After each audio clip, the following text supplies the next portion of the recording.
सफ़र में मुश्किलें आए तो हिम्मत और बढ़ती है। सफ़र में मुश्किलें आए तो हिम्मत और बढ़ती है। अगर कोई रास्ता रोके तो जुर्रत और बढ़ती। अगर कोई रास्ता रोके तो जुर्रत और बढ़ती है। अगर बिकने पर आ जाओ तो घट जाता है दाम अक्सर। अगर बिकने पर आ जाओ तो घट जाता है दाम अक्सर। ना बिकने का इरादा हो, ना बिकने का इरादा हो तो कीमत और बढ़ जाती है, कीमत और बढ़ जाती है। नमस्कार साथियों, फिर से आप सभी का एक बार जोरदार शानदार स्वागत एवं अभिनंदन करता हूं। जैसा कि आप पहले से ही जानते हैं कि यहाँ पे आपको लगातार एसएससी जीडी 2025 में होने वाले एग्ज़ाम के लिए हिंदी के प्रैक्टिस सेट करवाए जा रहे हैं। जी हाँ, यहाँ पे लगातार प्रीवियस ईयर के क्वेश्चंस जो हिंदी के सेट हैं उसको लगातार बहुत ही अच्छे और सरल ढंग से करवाए जा रहे हैं। और उसी सिलसिले में आज मैं आपके बीच हाजिर हूँ प्रैक्टिस सेट नंबर 29 लेकर के। जी हाँ, यह 29 नंबर का प्रैक्टिस सेट है। यह सेट एसएससी जीडी 2024 में 28 फरवरी 2024 को पूछा गया सेकेंड शिफ्ट का क्वेश्चन है। जी हाँ, और मैं एक चीज़ और बता दूं कि अगर आपने अभी तक इसके पीछे का 28 सेट का प्रैक्टिस नहीं किया है तो आप इस चैनल पे जा करके प्लेलिस्ट निकालें और वहाँ पे पूरे 28 सेट का प्रैक्टिस सेट करें। जी हाँ, आपको इसका भरपूर फ़ायदा मिलेगा। तो आइए बिना देरी किए चलते हैं अब इस सेट के सॉल्यूशन की तरफ। देखिए, जो पहला सवाल है इस सेट का वह है कि दिए गए वाक्य में उचित पर्यायवाची शब्द का चयन कीजिए। जी हाँ, उचित पर्यायवाची शब्द का चयन करना है। किसका? जो यहाँ पे ब्रैकेट के अंदर दिया हुआ नेक शब्द। नेक व्यक्ति के साथ ही रहना चाहिए। जी हाँ, नेक का अर्थ क्या होता है? नेक का अर्थ होता है सज्जन। जी हाँ, सज्जन। नेक का अर्थ होता है अच्छे व्यक्ति। नेक का अर्थ क्या होता है? उत्तम व्यक्ति।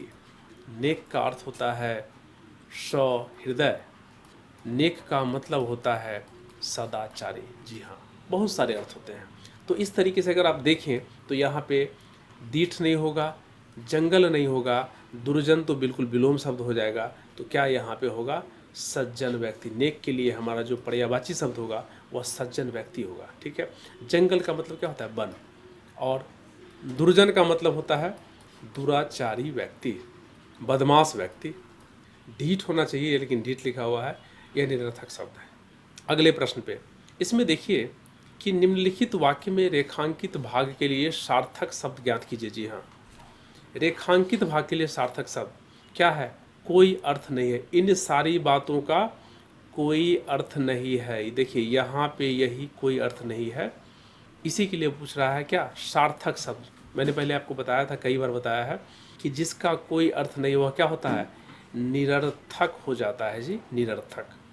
निरर्थक। सार्थक का मतलब क्या होता है? अर्थ वाला शब्द। अर्थ वाला शब्द। तो यह तो हमारा होगा नहीं, व्यर्थ भी नहीं होगा और बेकार भी नहीं होगा। क्या हो जाएगा? निरर्थक होगा। क्योंकि पूछ रहा है कि जिसका कोई अर्थ ही नहीं है उसको क्या बोलते हैं? निरर्थक। सार्थक उसका क्या होगा? विलोम हो जाएगा। लेकिन यहाँ पे सार्थक शब्द ही पूछ रहा है किसके लिए? इस अंडरलाइन यानी कि रेखांकित भाग के लिए। तो हमारा क्या हो जाएगा? कोई अर्थ नहीं है मतलब निरर्थक। व्यर्थ का मतलब क्या होता है? इसका मतलब होता है फालतू। इसका मतलब होता है बेकार। ये वही है, व्यर्थ ही है।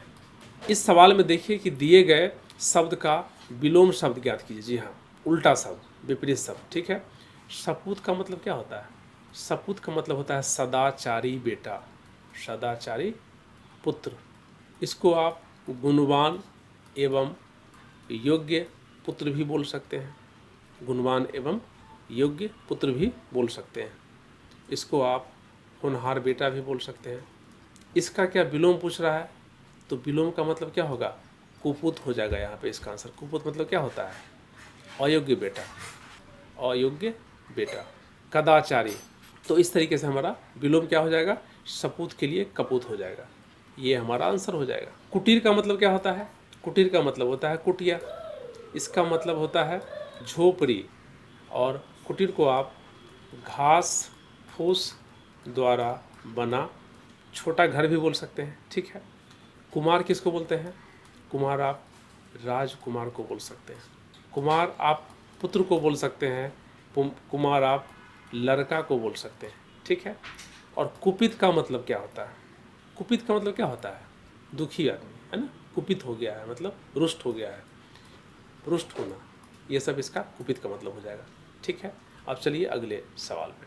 देखिए इस सवाल में बोला जा रहा है कि दिए गए वाक्य में रेखांकित शब्दों के सही शब्दों वाले विकल्प का चयन करिए। जी हाँ, यह आँखों से देखी घटना है, यह आँखों से देखी घटना है के लिए सही शब्द निकालना है। देखिए परिवर्तन की आवश्यकता नहीं है, नहीं यह तो होगा नहीं, क्योंकि परिवर्तन की आवश्यकता तो इसमें है, यह सही नहीं लिखा हुआ, ठीक है।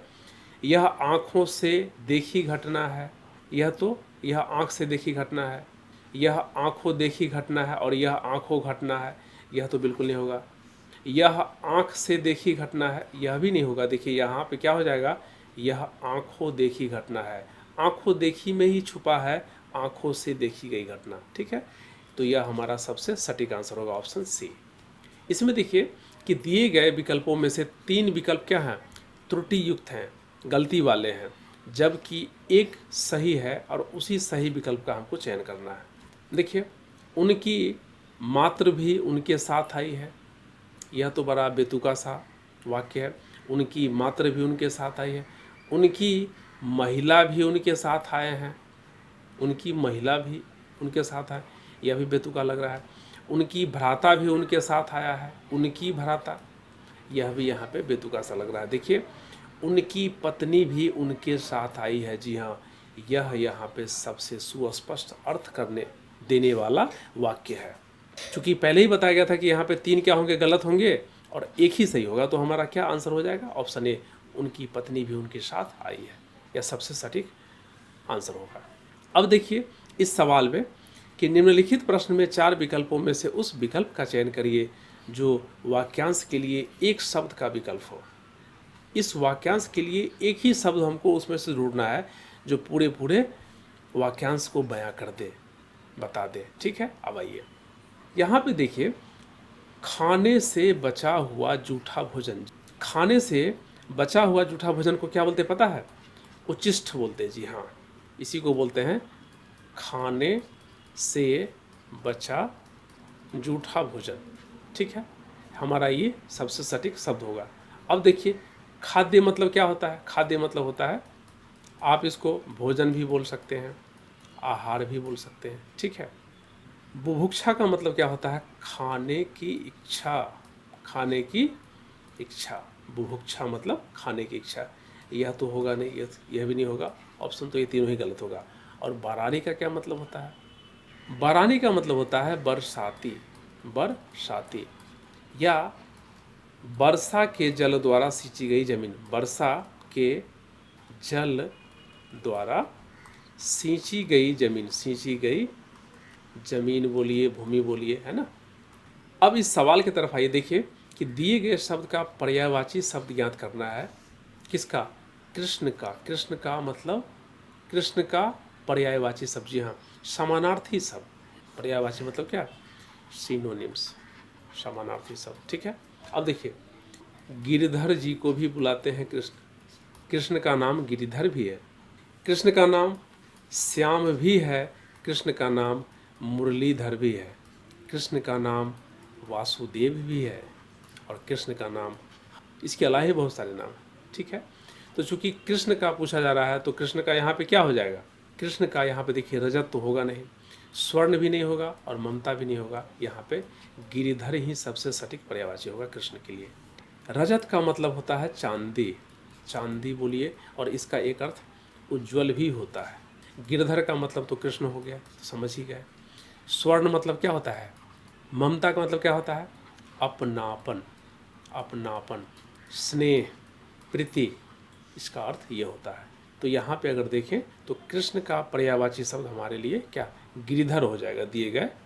इस प्रश्न में देखिए कि दिए गए 4 विकल्पों में से उस विकल्प का चयन करिए जो दिए गए मुहावरे का अर्थ स्पष्ट करता है। जी हाँ, दिए गए मुहावरे का सर्वश्रेष्ठ अर्थ बताना है अपने को। घर की खेती, घर की खेती का अर्थ क्या होता है, मुसीबत का एहसास होना, जीना ना, बहुत कष्ट झेलना, यह भी नहीं होगा, और जोरों की भूख लगना, यह भी घर की खेती का मतलब नहीं हो सकता।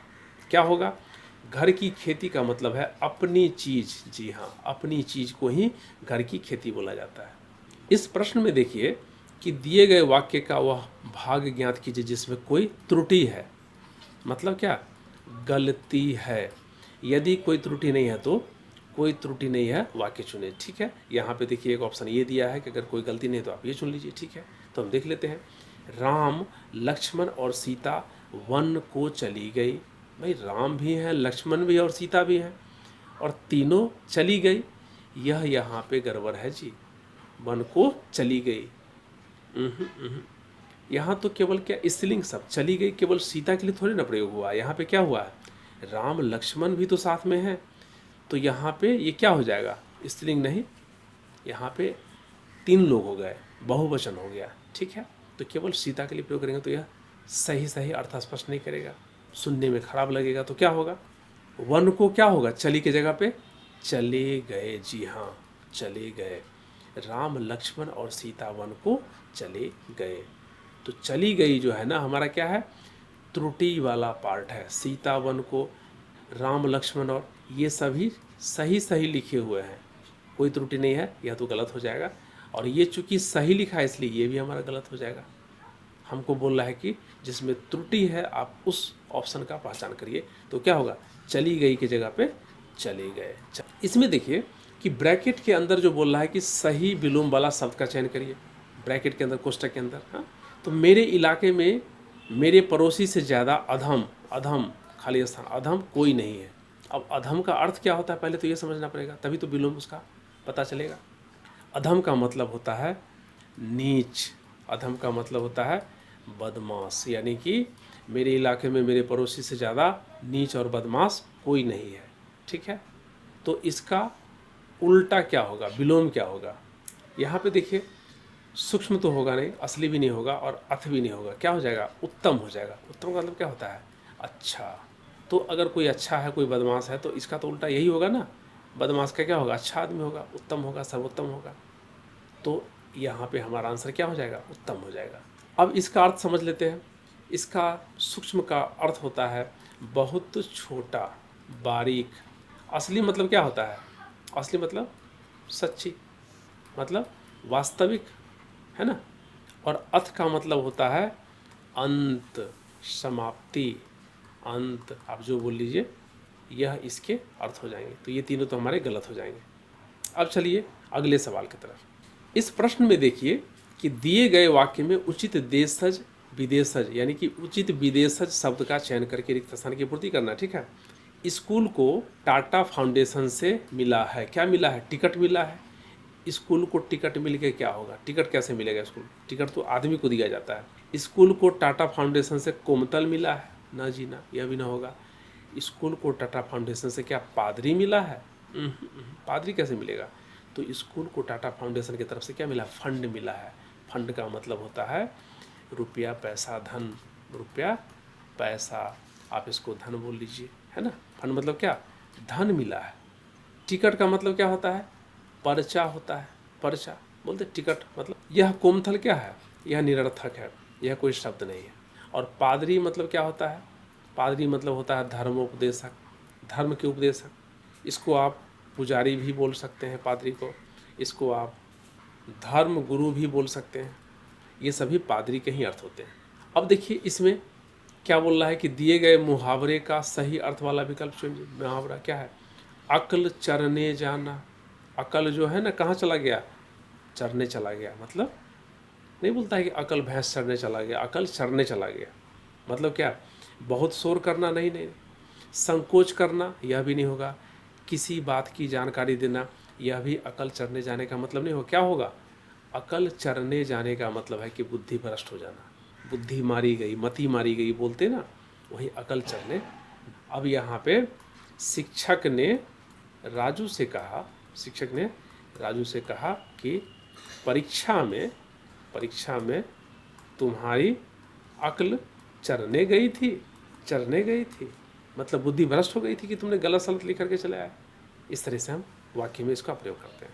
अब देखिए यहाँ पे क्या बोला है कि दिए गए वाक्य में से गलत बर्तनी ज्ञात कीजिए। जी हाँ, एक वाक्य दे दिया गया, इसमें गलत बर्तनी मतलब क्या, मात्राओं में गलती कर दी गई है। अब देखिए इस बात पर टिप्पणी करना क्षमा योग्य नहीं है। अरे भाई, टिप्पणी कोई शब्द होता है क्या? यह तो निरर्थक शब्द है। यहाँ पे होना चाहिए इस बात पर क्या? टिप्पणी। जी हाँ, यहाँ पे टिप्पणी होना चाहिए। टिप्पणी का मतलब क्या होता है? व्याख्या। इसका मतलब होता है संक्षिप्त बयान कहिए। तो इस बात पर टिप्पणी करना, व्याख्या करना क्षमा योग्य नहीं होगा, है ना। तो बात तो होगा नहीं। क्षमा मतलब क्या होता है? माफ़ करना, यह भी नहीं होगा। और टिप्पणी, यही हमारा क्या होगा? सही। गलत बर्तनी बोल रहा है याद करने के लिए, तो हमारा यही सही हो जाएगा। क्योंकि ये सब देखिए, ये सब क्या है? सही सही रूप में लिखा हुआ है, तो यह हमारा आंसर नहीं होगा। जो शब्द सही सही लिखे गए हैं वह यहाँ गलत बर्तनी में नहीं आएंगे। हमको सवाल पूछा जा रहा है कि गलत बर्तनी ज्ञात कीजिए, तो टिप्पणी को टिप्पणी लिख दिया, तो यही टिप्पणी हमारा क्या होगा? आंसर सही हो जाएगा। अब देखिए इस प्रश्न में कि निम्नलिखित वाक्य में उस वाक्यांश को पहचानिए जिसमें मात्राओं से संबंधित अशुद्धियां हैं। जी हाँ, यदि कोई गलती नहीं है तो फिर वो वाला ऑप्शन दे दीजिए, ठीक है। तो देखिए हमको किसमें, हमको क्या पहचानना है? मात्राओं की अशुद्धि को पहचानना है, गलती वाला पहचानना है, सही वाला नहीं पहचानना है। तो पहले तो हम पढ़ के समझ लें। देखिए, राष्ट्र के महानतम व्यक्ति से देश का लघुत्तम व्यक्ति समभाव को मिल सकता था, तो यह इनके हृदय की विशालता थी। देखिए, यह तो सही सही लिखा हुआ है।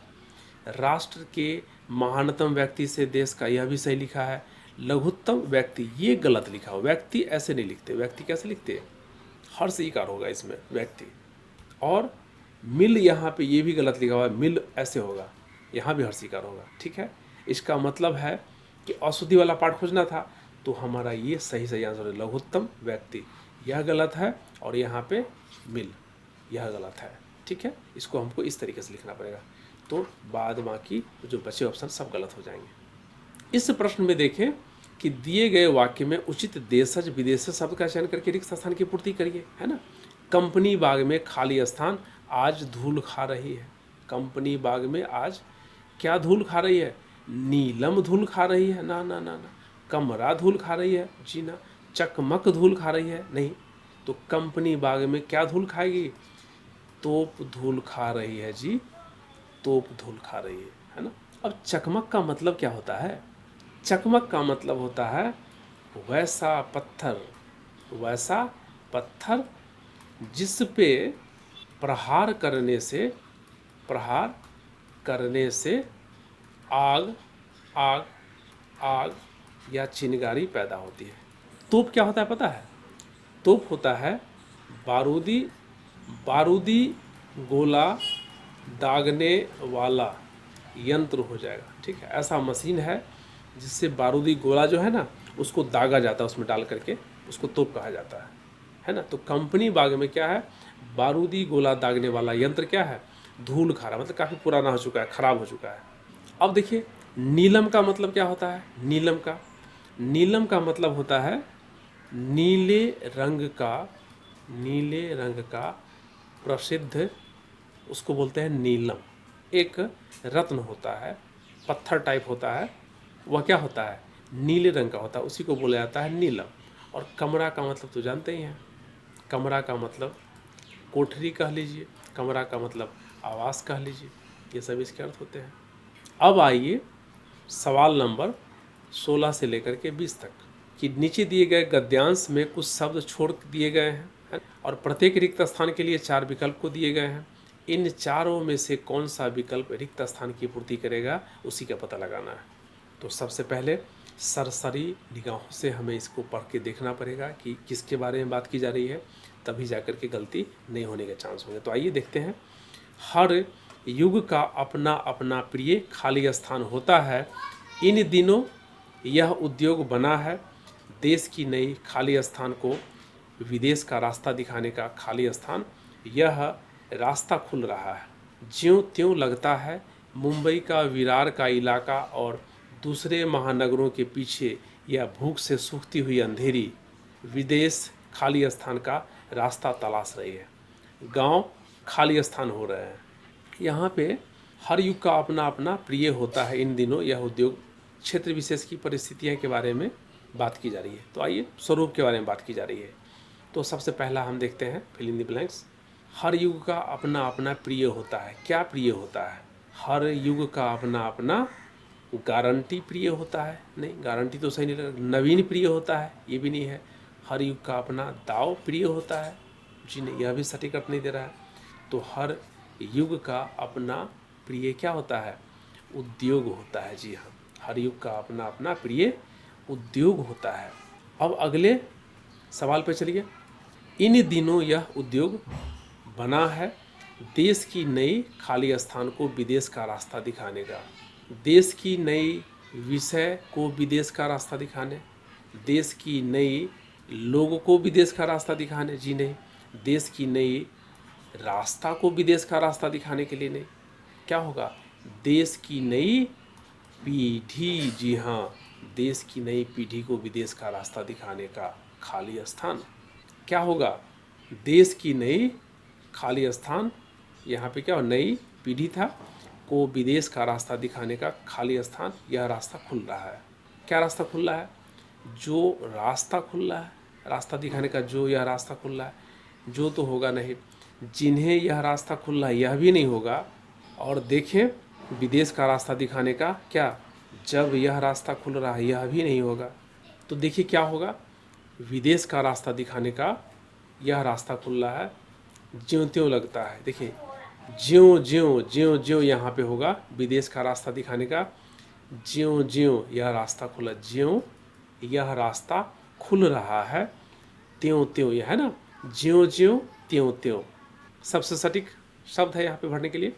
अब देखिए, मुंबई का विरार, अब अगले में, मुंबई का विरार का इलाका और दूसरे महानगरों के पीछे या भूख से सूखती हुई अंधेरी खाली स्थान विदेश का रास्ता तलाश रही है। क्या होगा? मुंबई का विरार का इलाका और दूसरे महानगरों के पीछे या भूख से सूखती हुई अंधेरी विदेश प्राणी का रास्ता तलाश रही है, नहीं नहीं। विदेश युवक का रास्ता तलाश रही है, नहीं। विदेश प्राण का रास्ता तलाश रही है, नहीं, यह भी नहीं होगा। क्या होगा? विदेश प्रवास का रास्ता, जी हाँ, प्रवास का रास्ता तलाश रही है, जी हाँ, विदेश प्रवास का। मुंबई का विरार का इलाका और दूसरे महानगरों के पीछे या भूख से सूखती हुई अंधेरी विदेश प्रवास का रास्ता तलाश रही है। इसका देखिए अब अंतिम प्रश्न क्या है? गांव हो रहे हैं, गांव क्या हो रहे हैं? भारी हो रहे हैं, नहीं नहीं। गांव भर हो रहे हैं, यह भी इसका आंसर नहीं होगा। और गांव भ्रमित हो रहे हैं, यह भी नहीं होगा। तो क्या होगा? गांव खाली हो रहे हैं, जी, शहर की तरफ भाग रहे हैं, यह यहाँ पे इसका सबसे सटीक शब्द वाक्य को भरेगा। तो इस तरीके से हमने इस प्रैक्टिस सेशन के सारे पूरे 20 के 20 सवाल का सॉल्यूशन देख लिया है, कर लिया है। उम्मीद करता हूँ कि आपको समझ में आया होगा। फिर भी अगर कहीं भी कोई दिक्कत हो, परेशानी हो, तो आप मुझे कमेंट्स करके बताइए। अगर आप अभी तक इस चैनल पे नए हैं तो सब्सक्राइब करिए और बेल आइकन को प्रेस करके रखिए, ताकि आपको जैसे ही वीडियो अपलोड हो वैसे ही आपको नोटिफिकेशन मिल जाएगा और आपको प्रैक्टिस करने के लिए सेट मिल जाएगा। और अगर आपने इसके पहले के प्लेलिस्ट को देख करके प्रैक्टिस नहीं किया है तो आप वो भी चैनल पे जा करके प्रैक्टिस करिए, आपको इससे बहुत फ़ायदा मिलेगा। तो आज के लिए बस इतना ही। हम लोग फिर से बहुत ही जल्द मिलेंगे नेक्स्ट एपिसोड में, नेक्स्ट प्रैक्टिस सेशन में। तब तक के लिए आप सभी का दिल से बहुत बहुत धन्यवाद। Thank you so much.